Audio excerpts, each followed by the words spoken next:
Do you remember when Borderlands 3 launched and how much harder things were to kill? It was impossible to drop a boss in seconds, and you could barely run the melee one takedown solo. That's not the case today, far from it, but who's to blame? Well, it's none other than power creep. It's like the weird guy in your neighborhood, power always be creeping. Power creep is where the recently introduced items are more effective than those currently in the game, where the young guns, as they say, take over and leave old faithful to gather dust in your bank. Today we'll be shining a light on the complete history of power creep in Borderlands 3, and you'll soon find out just how quickly and needlessly it all got out of hand. It all started on December 19th, 2019 when Moxie invited us to the Handsome Jackpot. Up until this point, everything was kind of balanced, as all things might be, but on this day it changed, all thanks to the Ion Cannon. It's a launcher that can be charged up to deal some serious amount of damage. At the time there was nothing else like it. This thing would one-shot enemies unlike anything else. Heck, one-shotting enemies wasn't really a thing, it forged the way. It was so powerful that they nerfed it, although they didn't touch its damage. It used to consume 1 bullet per shot or 2 with the annexed variant, but they increased that to a mammoth 6 or 7, which is a hefty increase. This thing opened the door to power creep, and it's kind of funny how now it's considered way inferior to an incredibly similar launcher that launched over a year later. You can probably guess what that is, but if you don't know, you'll have to wait to find out. The Ion Cannon wasn't the only thing introduced in DLC 1 which had an impact on the balance of the game. There was one class mod that was relied so heavily upon by one Vault Hunter that you may as well not even have played as them without it. That was Zane with his Seeing Dead class mod. It took a while for all of the Vault Hunters to find their place, but Zane was really struggling. This class mod was the one simple trick to fix that, but unfortunately you needed the DLC, and it's still one of its best class mods to this day. It wasn't until the next DLC on March 26, 2020 when Guns, Love and Tentacles released and brought with it more crutch items. One gun in particular had everyone using it, and that was the Anarchy. The Anarchy is an incredibly powerful shotgun that increases its damage exponentially each time you kill an enemy or empty its mag without reloading it yourself. When it first released, you could exploit its stacking mechanic by cancelling your reload or emoting to reach max stacks incredibly quickly. It was pretty much the Ion Cannon in shotgun form, and that's an incredibly deadly combination. It wasn't just the Anarchy that Guns, Love and Tentacles brought us, but the game's crux artifact, the Pearl of Ineffable Knowledge. This thing was gained through a quest which made farming it difficult, but the reward was well worth it. Essentially, it allows you to increase your gun damage simply by shooting an enemy, and that damage caps at over 105%. No longer were you reliant on the rolls of base game artifacts, this thing gave you guaranteed damage. It's so good that even great rolls on base game artifacts find it difficult to compete with it, and it's so much easier to get. It wasn't long until we caught the scent of the next best thing. Less than a month later, on April 23rd, the Cartel Event dropped, and with it brought some incredible weapons. One such weapon was so good it quickly got nerfed, and that was the Yellow Cake, a deadly COV radiation launcher. This thing, unlike the Ion Cannon, only consumed 1 or 2 bullets per shot, and it dealt an incredible amount of damage. Instead of having a charged mechanic, its bullets split into more during flight, and if you timed it right where the maximum amount of projectiles would explode while the enemy was in radius, it would easily one-shot everything. That wasn't intended though, it actually dealt 100% more damage than it was supposed to, and was quickly nerfed. We also saw the day where the OPQ system was born, an incredibly deadly Atlas assault rifle modeled after the Q system, which is a non-legendary variant. The OPQ system blew many guns out of the water, it was just incredibly strong. These weapons wouldn't stay strong for long though, as the current level cap of 57 was soon raised to 60 after the event ended.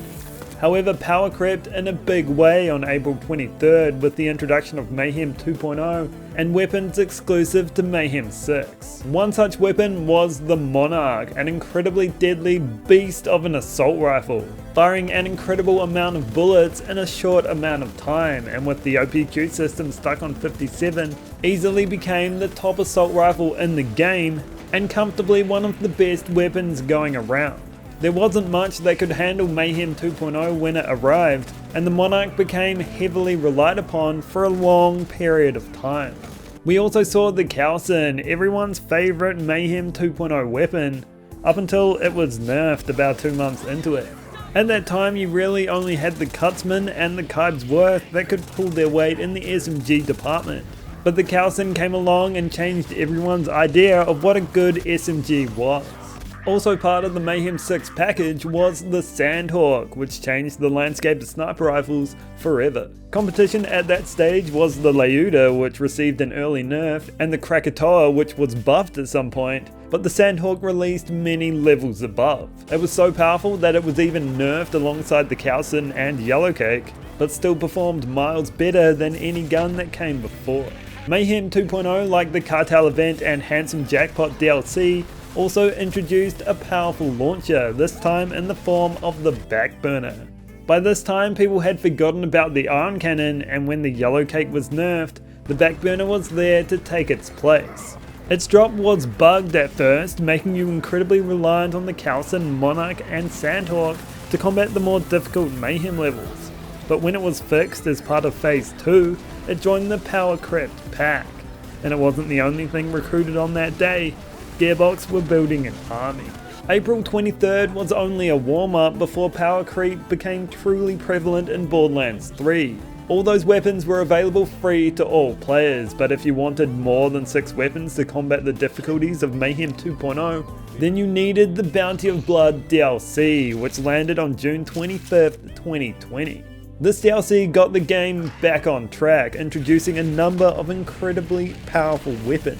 Exclusive to the Bounty of Blood are weapons like the Flipper, Light Show, Beacon, Complex Root, Gargoyle and Unkempt Herald.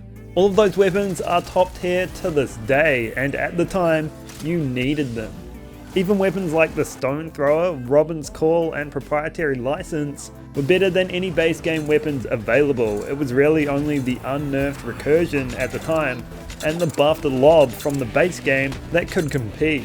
Weapons from Bounty of Blood would dominate top 10 lists at the time, and if there's one DLC that you needed to get yourself on track, it was this. Its weapons were much more freely available than the bosses you had to fight for the Mayhem 6 weapons, and it doubled the amount of weapons that were considered meta in one single hit. Power creeping in a DLC is one thing, but power creeping in a game mode is another. That's what happened with the launch of Arms Race on November 9th, 2020. Arms Race is a battle royale type game mode where you go in without your weapons and need to find them while you're in there. There's areas you can clear out to reward yourself with a chest room, which offers up a chance at getting exclusive gear, and that exclusive gear can also be obtained from the final boss fight. It was introduced as part of the second season pass, and if you wanted the new most powerful SMG and the best boss dropping pistol, you needed to run it again and again for those chests to offer you what you want or the boss to drop it. The new best SMG was of course the Plasma Coil, which operated unlike any other weapon. It has the mobility of an SMG with the damage of a sniper rifle. It introduced easy mode for all Vault Hunters, and everyone wanted this gun. Players were also after the Tizzy, a COV pistol which ignored its overheating barrier to fire at monstrous speeds and drain health bars in seconds. These two guns introduced us to a new type of power and made the game a heck of a lot easier. These two weapons weren't the only broken things introduced with the designer's cut. We also got a forced skill tree for each character, and amongst them, the most damaging skill in the game. Zane's Eraser skill, which allows you to do absolutely absurd things with splash damage weapons, especially when combined with his DLC 4 Hustler class mod. Zane didn't just get that skill though, he also got his shoulder cannon, which allowed him to activate anointments unlike anything else. If you're not playing Force Skill Tree Zane, then you're not playing Zane. Black also finally realized the potential of a pet build through the 4th skill tree exclusive pet, Loader Bot, which could drop bosses all by itself. It didn't stop there though. Amara received her most damaging build thanks to this 4th skill tree through melee focused skills and her new phase flare action skill. The extra skill trees should have been free to all players, but were instead locked behind a paywall, and with it many premium builds that outshone their base game counterparts. The difficulty bar was getting lower and lower, but it had even more to go. Balance was already halfway out the window by the time Arms Race rolled around, but Gearbox chucked it out completely and stood on it with the launch of the Director's Cut on March 18th, 2021.